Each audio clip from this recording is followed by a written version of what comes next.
Welcome to the Chain Effect Podcast, where a physical therapist and a dietitian married with 2 kids juggle the struggle of running a business, raising a family, and prioritizing our own health, all while trying to have as much fun as possible. We're your host, Taylor Pope, Doctor of Physical Therapy, and Caroline Pope, Registered Dietitian. Together we own and operate a health facility bringing together physical therapists, dietitians, personal trainers, and active recovery services to create what we call the Chain Effect. Today we're going to be talking about what's in our cart. Our weekly grocery cart. Our trips to the grocery store, which are super fun for everyone, right? You know, I may be a minority of dietitians who think this, but I just don't enjoy going to the grocery store. No, I never have. You less than enjoy it. Yeah, and I'm you like, loathe it. So if you volunteer, I'm like, yes. Yeah. But I like the control of it. I like getting stuff because, you know, you're not always knowing what to look for on the labels and stuff. But generally we get the same things week to week, but I don't know what it is. I really don't know. I think it's just the whole process of it I don't like. I do like going and looking at new things and looking at labels when I don't have the kids with me. But I think it's like the process. I like to go because I always feel like you don't get enough. So then as I'm looking at the cuts of meat, I'm like, yes, I get the thickness and the size and the exact one I want, and the fish a little bit thicker and bigger portion. Well, now the boys are getting older. It's like, I've been telling Caroline I'm guilty of not getting enough. Yeah, I've been telling Caroline for about 4 months that 1 pound of ground beef is not enough for 4 people. I know. For tacos, though. For tacos, if we like bolster it up with mushrooms and onions and only have 1 taco. But these boys, or salad. They love their tacos. Yes. So we're going to talk about some of our staples from the grocery store, because one of the things that we always talk about is consistency. And this doesn't mean that you need to get the same things at the grocery store, but if you get into the habit of getting similar things that sort of span the nutrient spectrum, then you can be sure that every week you're like getting your fish in, you're getting some lean meats, you're getting maybe a fattier cut or 2, or maybe just 1. Some seafood, just getting a variety of nutrients and color, and whole food forward. So this isn't groundbreaking, but this could be some practical tips on at least, you know, what we get, some staples week to week, how we cook them, how we use them, how the versatility. And the goal is creating balanced meals that are mostly whole foods and balanced snacks for us and our kids. And the other thing I'd say is one of the things that we always talk about is willpower and managing willpower. And, you know, making a plan for your future self. And one of the things that you do when you go to the grocery store and you spend the money ahead of time, it's like you're spending that investment back into your future self for later in the week when you open the fridge and you're like, it's Thursday, you're tired, and you're like, let's just go out to eat. Like, I don't want to cook tonight. But you have that piece of meat in there, or, you know, you have those vegetables that you know are going to go bad in a couple of days. Yeah. And I'm not saying that we don't ever go out to eat, but we try to limit the eating out to like one time a week, or like on the weekends, you know. And you'll thank yourself later in the week, especially if it's something simple. Sometimes we try to leave the simple stuff to the end, or like taco night or whatever that's super quick. And so everything we talk about in this episode is going to be pretty quick, easy meals, because we don't want to we just can't spend a lot of time in the kitchen either with kids' activities. Going out to eat is just so disappointing. It's disappointing and very expensive. You think about the groceries, like I know eating healthy can be expensive, but if you think about even how much Chick-fil-A costs for a family these days, or, you know, certain meals like that, it's like your grocery receipt at the grocery store for the week, or at least for 4 or 5 days of the week and then if you go out to eat one of those, it's probably going to be like a quarter or a third of your grocery, but half maybe, depending on if you're getting drinks and stuff. So it really is cheaper. We're going to talk about some, you know, more cost-effective things that we usually get as well. But the big thing is, yes, planning ahead and starting with when you're going to the grocery store. It's not really a problem for you, but I would say for a lot of people, you know, tempting things that jump in the cart is typically out of cravings or hunger. So number 1 rule, like you've probably heard, everyone's probably heard this, but go to the grocery store on a full stomach or after you've had a protein-rich snack, so that you're not as hungry. Because then we do tend to make more impulsive choices and more of the snacky stuff comes in. And if you don't buy stuff, you're not going to have it in the pantry. So you'll thank yourself later in the week because it's going to minimize, extra calories, more snacky stuff getting in the way. That's maybe not helping your goals. And we're going to talk about that old classic perimeter shopping, right? Going around the outside of the store, that sort of cave person mindset of just getting the like things that you would find out in nature and staying out of those aisles. Yeah. It doesn't always work, but yeah. So one of the things that I like, okay, so full disclosure, I am a recent convert to Aldi.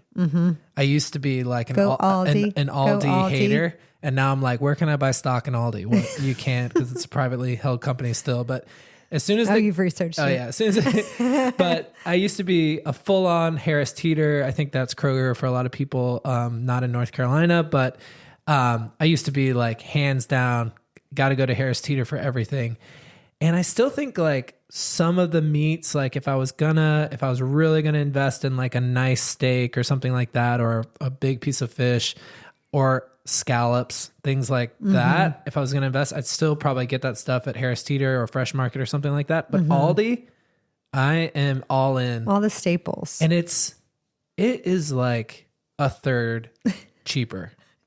It's crazy. Yeah, I tried to tell you and you're like, oh, they don't have this and they don't have this. But we usually, I will say, what we usually do is we'll go to Aldi once a week and then we still go to Harris Teeter once a week. And then Costco every month or so, once a month, just to get some different things. It is a little off-putting though at Aldi, where like they're trying to sell you like electronics on like an aisle and like these off-brand, like second, things that are going out of style. Well, that like clothing. That aisle is why I can't take the boys because they always want slippers or random stuff that's there. Yeah. Like, okay, fine, just like fine. It's so cheap. Just get back in the cart. It's like a Goodwill mixed with a grocery store. Hey, there's some great stuff though. Yeah. I've bought some great stuff. Some earrings there for $4.99 that I got so many compliments on. Is that where those orange ones came from? No, the cocktail glass ones. Like the fun summer ones. Anyways, so let's talk about favorite proteins. Let's just go through the proteins first, things we always buy, and then what we make out of it. And then we'll get into some other, just to break it up a little bit. All right. So when we go, especially to Aldi, but I would say weekly, we get salmon, we get chicken thighs, or chicken tenderloins. Yeah, chicken should have its own category. Like we should spend a minute talking about chicken.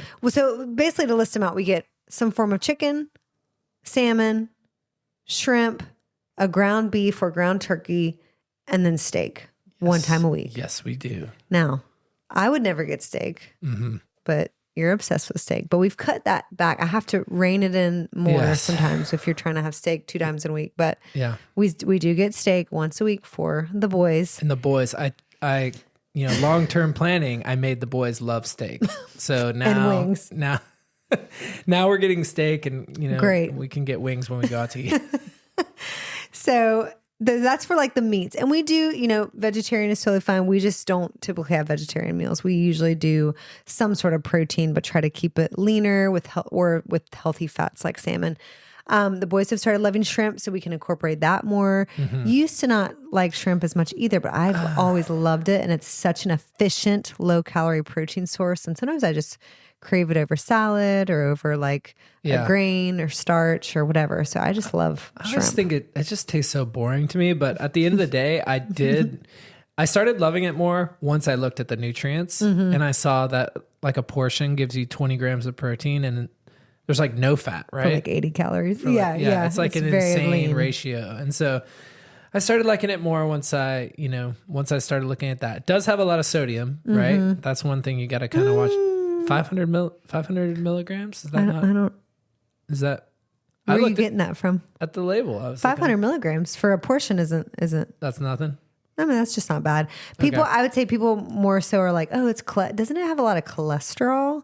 But Forrest Gump was talking about like something being wrong with eating all that shrimp, but I guess That's what put that in my head is, the Well, bubblegum too much shrimp. of anything, too much tuna. People are worried about mercury, too much shrimp. Maybe they're worried about the cholesterol, but cholesterol does not translate into cholesterol. So that's what we have to remember.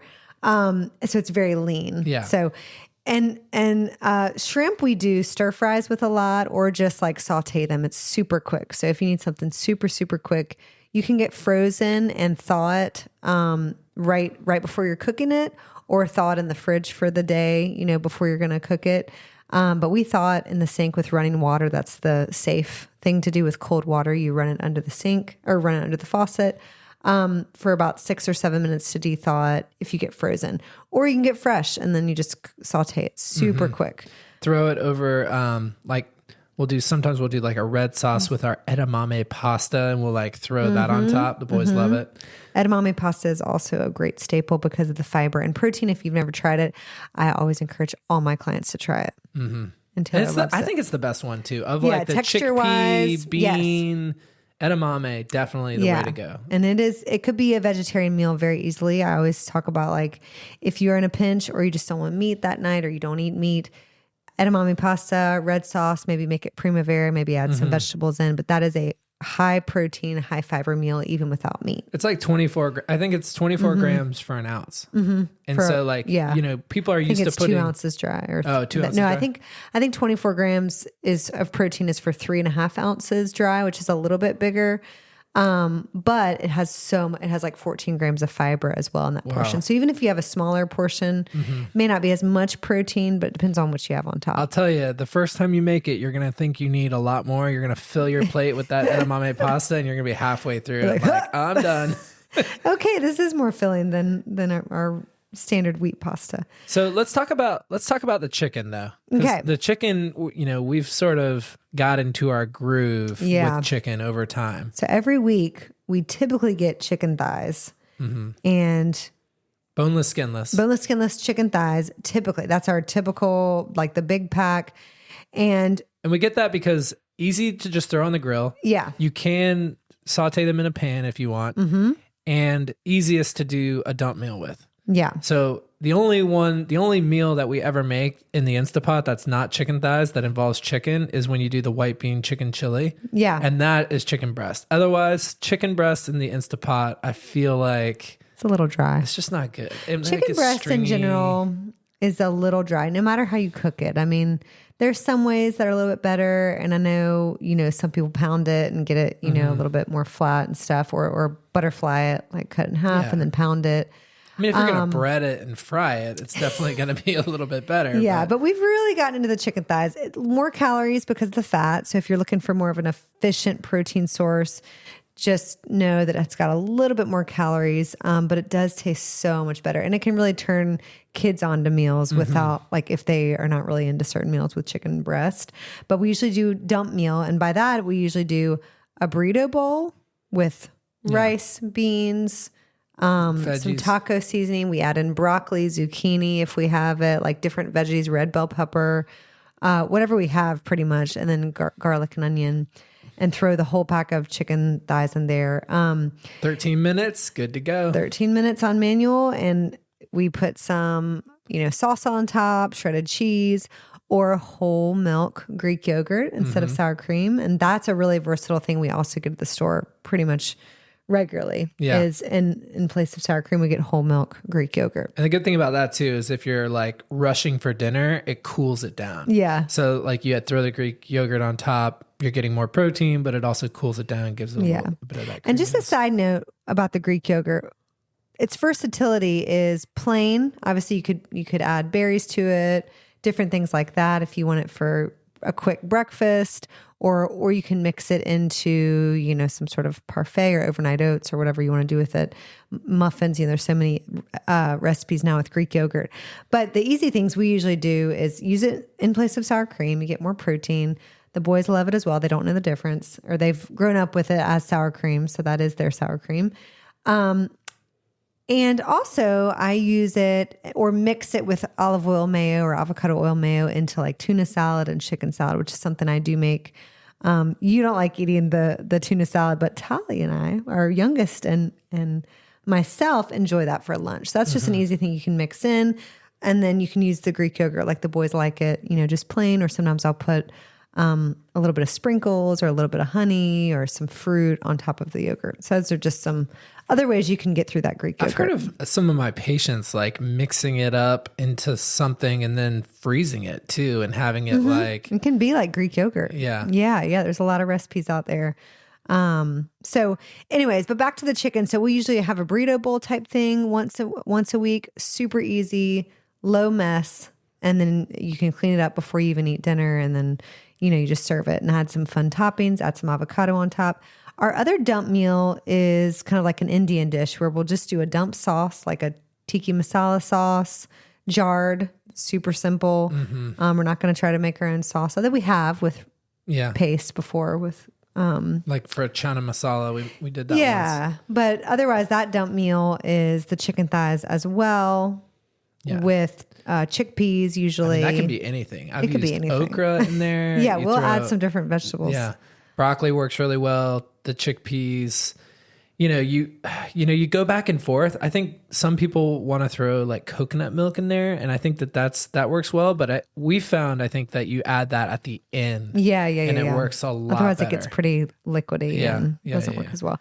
So that's a really nice dish. And then we'll throw it over basmati, like brown rice or white rice or quinoa, or just have it plain. We've done it over cauliflower rice as well. But in general, I would say we do cater more of the starches for our kids, and we either have it only a few times a week, or we have, or we don't have it at all. We'll just have at the meal, we'll just have the veggies and the protein or whatever the dump meal is. Yeah. And salad. We typically will try to bulk up our meal with a salad every time. Now, of course, a burrito bowl has rice, but generally, we just try to bulk it up with more veggies because for us, we just know for our blood sugar readings, for, reducing calories, for us, body composition goals, things like that, we do better with less starch at night. Less starch at night.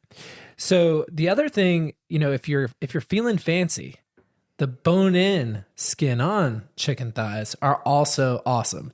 And Caroline and I first got really turned on to this when we took a cooking class.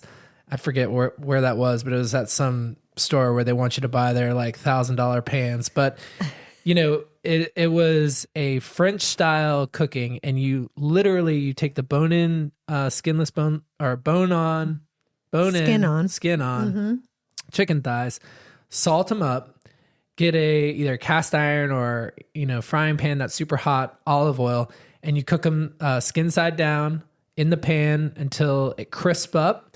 And then while you're doing that, you turn the oven on to 350 and then flip them over, put them on the rack, and then throw them in the oven with a meat thermometer, let them get to, I think what I've found is you let the chicken thighs get to about 175 because then they come off the bone so much easier. And because you've seared them on the outside, it tends to retain a lot more of that moisture. Which is interesting. A lot of people would think that would dry it out, but when it's bone in, anytime it's bone in, it's going to be more moist. Yeah. It's going to be more moist, and you're not going to have those like middle spots that are like really red and like stuck to the bone.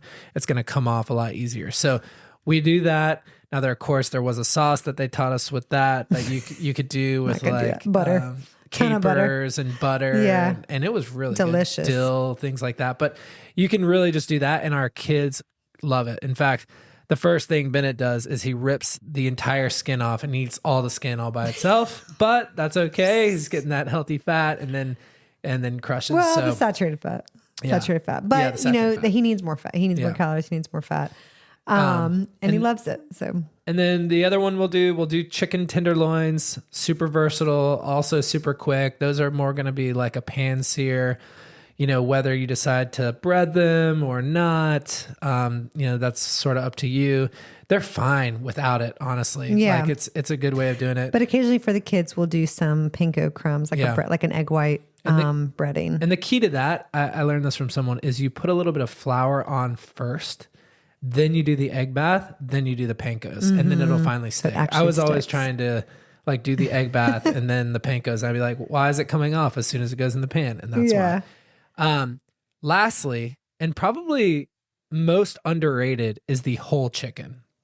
Let's let's highlight this with Yeah. cost effective Yeah. meal for your family. It is hard out there. Like we know groceries are getting crazy expensive. We can't afford, healthier groceries. And, so, or people say that, I can't eat healthy. It's just so expensive. It's cheaper to get the more processed stuff. It's cheaper to get, the things, that my kid will eat anyway, that's processed or it's freezer meal or whatever it is. But the most cost effective meal to get several meals out of it is you buy a whole chicken with some vegetables, right? You put the chicken in the oven. It's super quick, whole chicken. Then you pull it off, just eat some of that for dinner. Use some of the breast meat to make a chicken salad or put it in a wrap for lunches. But you've got a few meals for the whole family off of that one chicken. And how much is it? It's like the whole chicken is usually under $12 and you can get a big one for under $12. You can get them on sale if you I'm buying like the Purdue, whatever thick roaster and I'm trying to get a big one. Yeah. But you can buy, I think chicken it's close to like $1.99 a pound or something like that. And so you can get a big one. The recommendation that has been working so well for us is take an extra step when you know you're going to have the chicken that night, either the night before or the morning of. You unwrap it, pat it down with a couple paper towels, and then salt it. And you could just salt it and it would be perfectly fine. Like put salt all over it, make sure you get both sides. I've been adding like some of our Kinders, like different types of seasonings and stuff, which also works really well. But you could literally just put salt on it and then you put it back in the fridge uncovered and it dries it out. And that way, when you go to cook it, it doesn't steam everything. Yeah, it sizzles instead. Yeah. You get kind of like a crunchy skin on top. That's how you get the crunchy skin on top. So you go, and that recipe is $4.50, which seems like you're going to cook the crap out of it, but it doesn't cook it. It never burns it. You maybe, if you have a heating element only on the top, you probably want to lower the shelf down all the way to the bottom, but you cook it at $4.50. Put the meat thermometer in there. Once again, we're probably taking that one out. I put it in the breast. We're taking it right out at 165, knowing that the dark meat is going to have a little bit more exposure and that it's probably going to come up a couple degrees from that. But it is crispy and delicious. And again, the boys are crushing that right out of the oven. So if you need something really hands off, throw it, but you got to be home, obviously. I mean, it's in the oven. You can't.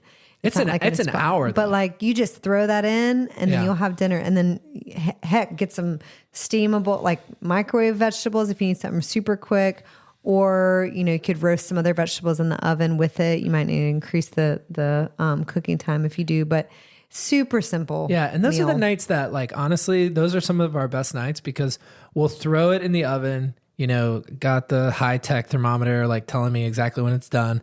So I'm never checking it, but then we're playing a game. We'll play Quirkle or play chess or So it's good family time, like while that thing's cooking, because you don't have to do anything else. I would say just don't take it right out of the oven and cut into it because all the juices will run. Give it a solid 5 or 10 minutes afterwards. And sometimes if you want to cover it with a little foil, fine. You don't have to though. But yeah, like I said, you could use it for lunches the next day in a wrap or a chicken sandwich or chicken salad.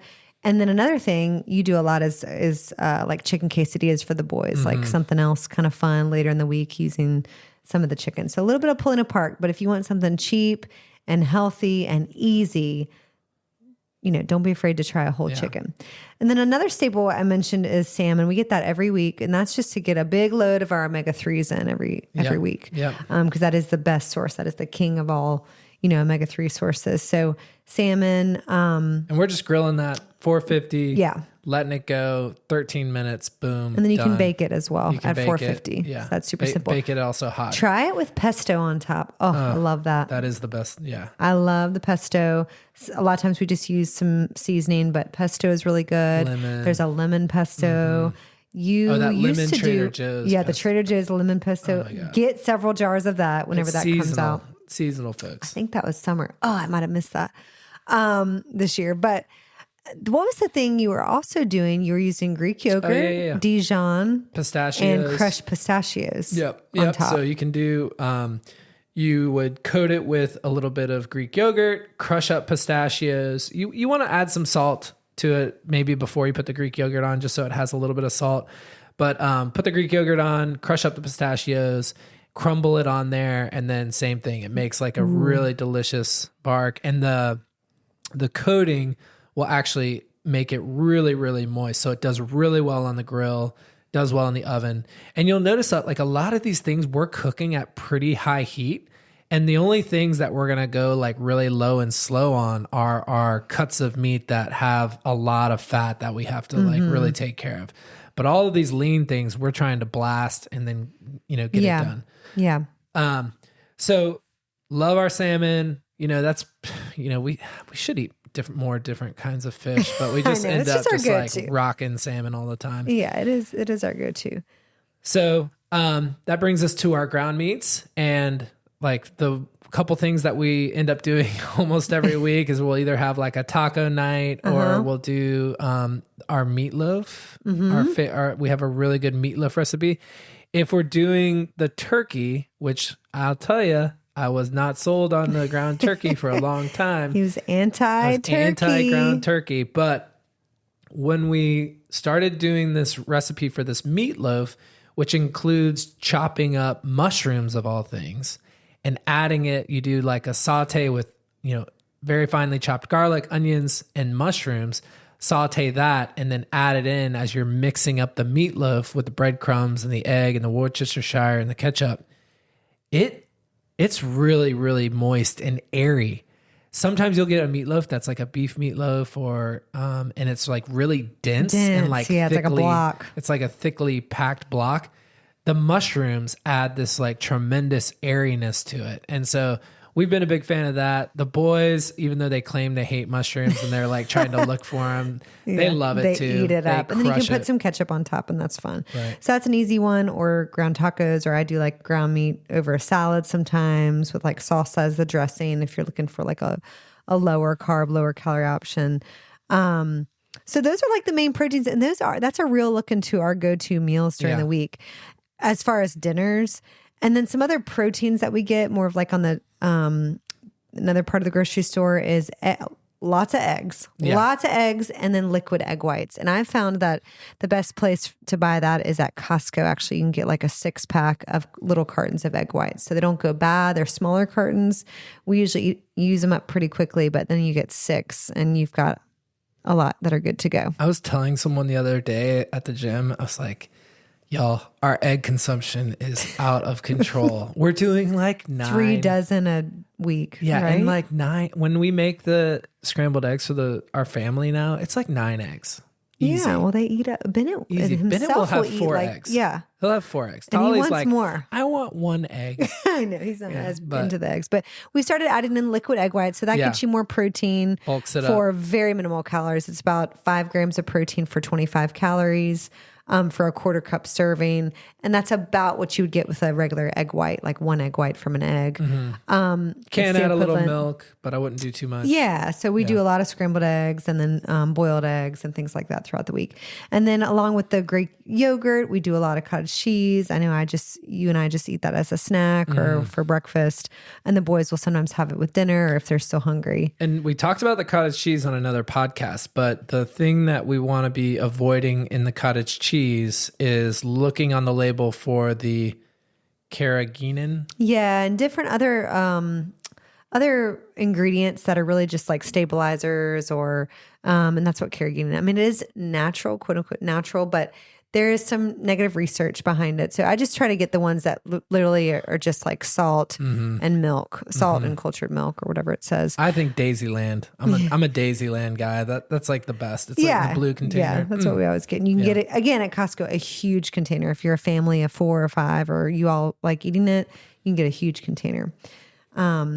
So that's kind of our meat section, and then we get to our proteins, our proteins. And then we get to the produce. And typically in our cart every week is a bunch of salad stuff and raw veggies because the kids love the raw veggies in their lunches. We do a lot of salads at dinner, which our kids love as well. And then we get some cruciferous vegetables, which have a lot of health benefits and micronutrients. So we always get broccoli to steam for 1 or 2 nights. We get asparagus and Brussels sprouts. And I would say to that fact of the snacks, I think that one thing that because we have one child who basically runs on air and never needs any food. You have to basically tell him, hey, you're hungry. And we have another one that's always searching for snacks and things to eat. And with that one, he'll snack his way into not wanting any dinner. So what we've done is, as we get closer to dinner and he starts asking for snacks, it's become only snacks from the fridge. Right. Well, only snacks. Or start on your salad for dinner, or the raw vegetables that you're going to have for your salad. That's part of the dinner. Right. But that's what I mean. Like you started putting the kibosh on any sort of Yeah. And that's a great tip for kids in general or yourself. If you're finding you're snacking a lot while you're cooking dinner, or you get home from work and you're starving, raw veggies, or making it more fun, because I know that's not the first choice for a lot of people, but either making a platter for the family of raw vegetables. Maybe you're already cutting up vegetables or salad fixings and you want to make like a little platter with some ranch or some hummus or some guacamole or whatever, and have people snack on that, because it's not going to fill them up too much for dinner. But for the kids too, it could take the place of their dinner vegetables. Like at least they're getting their vegetables in. So it's kind of like a safeguard against, they didn't eat their broccoli, but they had all these raw cucumbers, carrots, celery before dinner. So that makes me feel a little bit better, even if they don't eat like all their vegetables. Now, we haven't gotten the kids on board with this yet, but the other pre-dinner thing that you and I have been absolutely crushing lately is the olives. Oh, the olive train. I used to hate olives. That used to be the one thing I would never eat. Well, now it's sardines too. But so those are the two. But olives I've really grown to. And I think it's because when you're thinking about snacks, we've done, a lot of research on blood sugar. We've worn CGMs. We have other episodes about that. We know from the science that healthy fats just do not increase your blood sugar much at all. I mean, if you're eating just healthy fats for a snack, some nuts, and those have a little bit of carbs, but olives, it's just not going to move your blood sugar. So it's a great salty snack. If you open up the fridge and you have a nice little container of olives in the fridge, that is what we've been gravitating towards. So when I get home and I'm hungry and I want something, instead of going to get chips or crackers out of the cabinet, I do find myself, if I open the fridge, grabbing a few olives. And you do too when you're home. And, that's a great pre-dinner snack too, because you want to be careful. But you only want a few because they're rich. They're rich. And that's what fats do. They fill you up a little bit more. And it's that and they're salty, rich. Yeah, they're salty, very savory. cold. I found myself, I always walked by the olive bar. I was like, who buys this stuff? And now I'm scoping out. I buy this stuff all the every week. All the grocery stores to see who has the best olives. And yes, Whole Foods, they have the best olive bar. It's not even close. Delicious. But Aldi has some good little mixes. Little they have these little olive packs that seem fresh. Yeah. I've always wondered, I was telling someone about olives and they were like, I was telling about the olive bar and they're like, they just take the jarred olives that are going to expire and dump them into the olive bar. Really? Well, I don't know that that's true, but it's got me worried. Now I'm suspecting all of these should look into that. olive bars that to see. Now I'm gonna have to ask someone at the grocery store. Jarred olives. They also make these little packs. They almost look like little mandarin orange packs, but they're olive packs that you can buy if your kids want to take this to school. Hey, some kids like olives. Oh, I saw that with the pickles too. Yeah, if you want to take it in your lunchbox to work or whatever. So olives has become a staple in the last few months. That is something we will have as a little snack here and there. But on the vegetables, so we typically get some cruciferous vegetables, some salads, and then of course we get sweet potatoes sometimes, or baked potatoes to go along with the steak one night, or we'll get zucchini in the summer, some more seasonal produce as well. It's a little different, but I would say broccoli, Brussels sprouts, asparagus, those are our staples. And we saute the Brussels sprouts and asparagus, or grill the asparagus, super easy. If you're already grilling the protein. And then broccoli, I just think it's better steamed. So we really only ever steam it. I don't like it crispy. I don't like it burnt. And it just doesn't ever, I don't ever think it cooks that well in the oven. I mean, it can work. Yeah. It does do good in the Instapot, but I think steamed in, Now, a little like tip about the steaming too is do it a few minutes less than you would think. Like go ahead and turn it off when it's bright green. Turn it off immediately because then it still cooks a little bit in the pot. You just don't want it to get to that yellow green where it's like super soggy and not as good. So even if it doesn't feel super soft, turn it off when it's that bright green color. Yeah. And you talked about the Brussels sprouts. Like so many people I know are like Brussels sprouts, okra. I will never. Oh yeah, we do okra never, a lot. Yeah. I will never like that.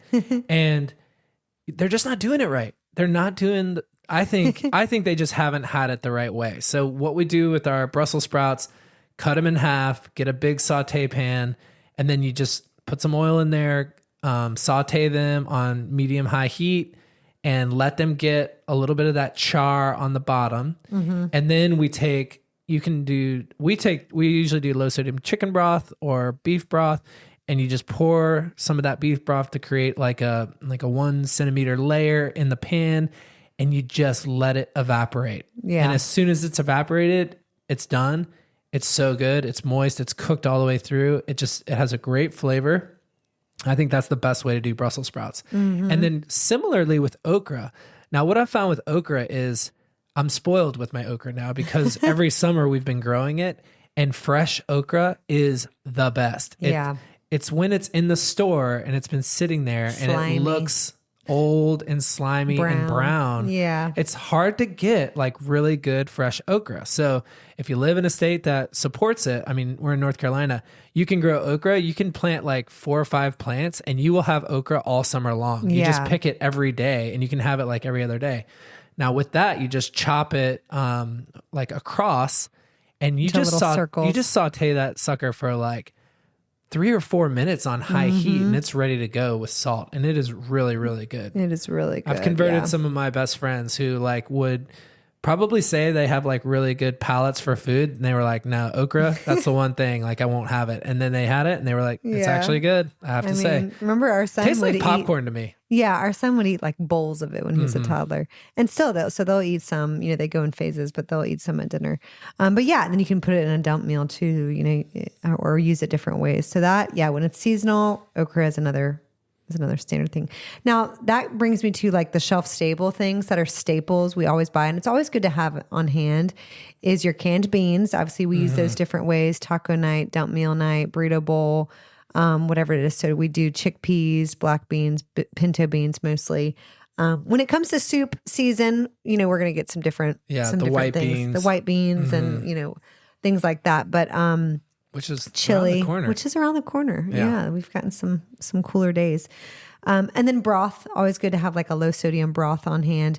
Bone broth is a great thing. If you are looking to up your protein in the house, maybe you, add more bone broth into things. There is a way to cook them into grains, cook them while you're cooking the pasta, and your food will absorb it. So that's just going to give you a little bit more protein, even if you don't really notice it.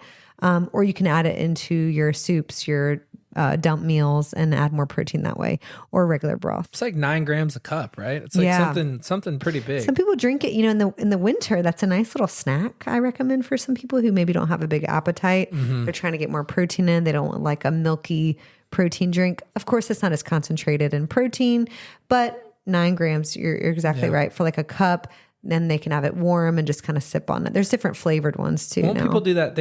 That's like still considered a fast too if you have bone broth, right?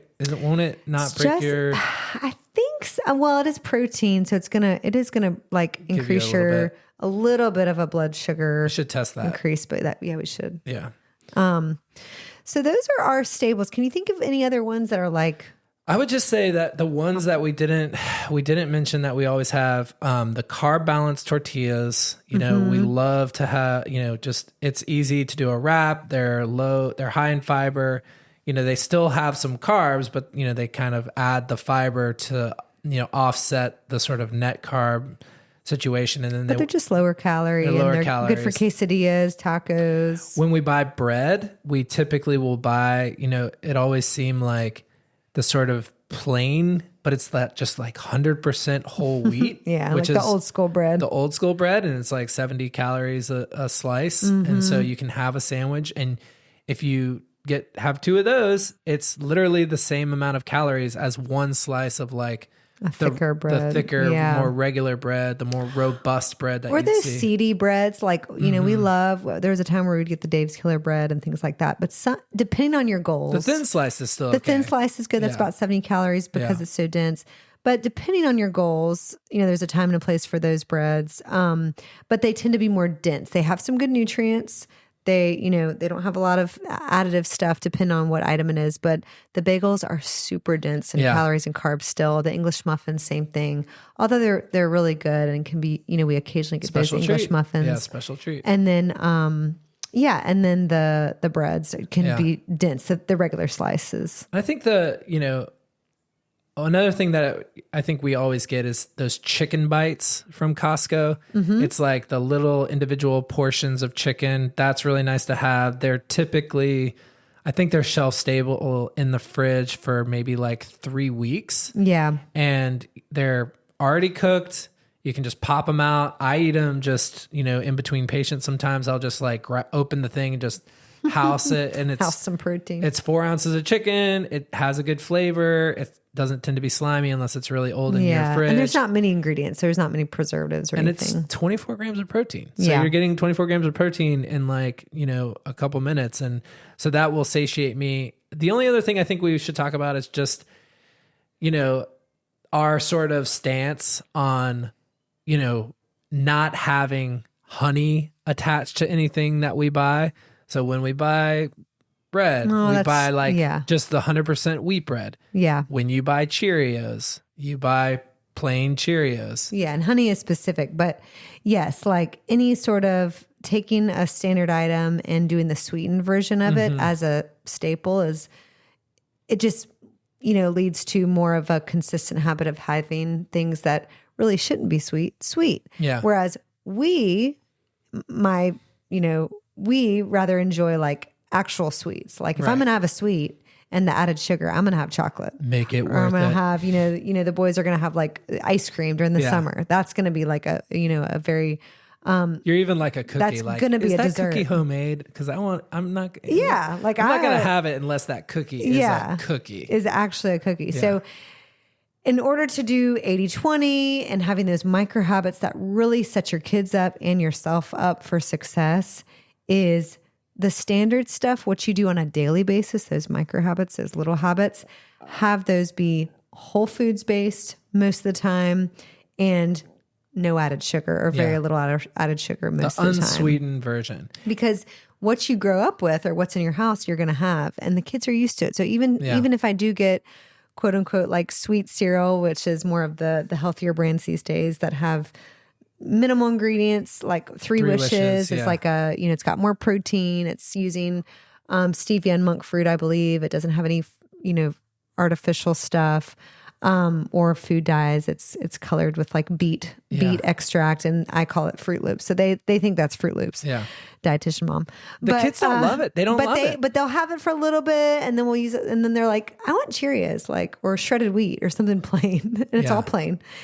And they're not used to it. And so it's true that the palate, you can build your palate on, you can get yourself used to super sweet stuff all the time and then continue to crave that sweet stuff. Right. But if you're used to more of the plain, less sweetened versions, you are not going to crave as sweet of stuff, or things are going to be too sweet, or you're going to be satisfied with just a little bit. And let's face it, like I grew up in the 80s, I was born in 1980, grew up in the 80s and 90s, and you just bought what tasted good, and so Honey Nut Cheerios taste better than regular Cheerios. So obviously I would get that. And no one was thinking about that was the fat-free the added era. Sugar, right? So, it was so sugar was being added to everything. Right. Yeah. And so it's so true that you sort of grow up, and then it's like when you go to the store, this is what you get. Yeah. Because it's a habit of, that's what you've always got. Yeah. And what's wrong with it? There's nothing wrong with it. And so if you raise your kids on getting the plain stuff,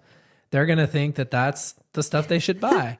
And Same with like oats. So instead of like the oatmeal packets and their staple we will get when we run out of it is the old fashioned oats because I make balls with that, like oat balls, energy balls for them, homemade granola bars, or we do overnight oats, or I just make them oatmeal in the morning, adding chia seeds and things like that. So again, plain oats, not the packets full of sugar, plain Cheerios, plain, shredded wheat. And you can say, oh, that's so boring. You're depriving your kids. But we do have sweets.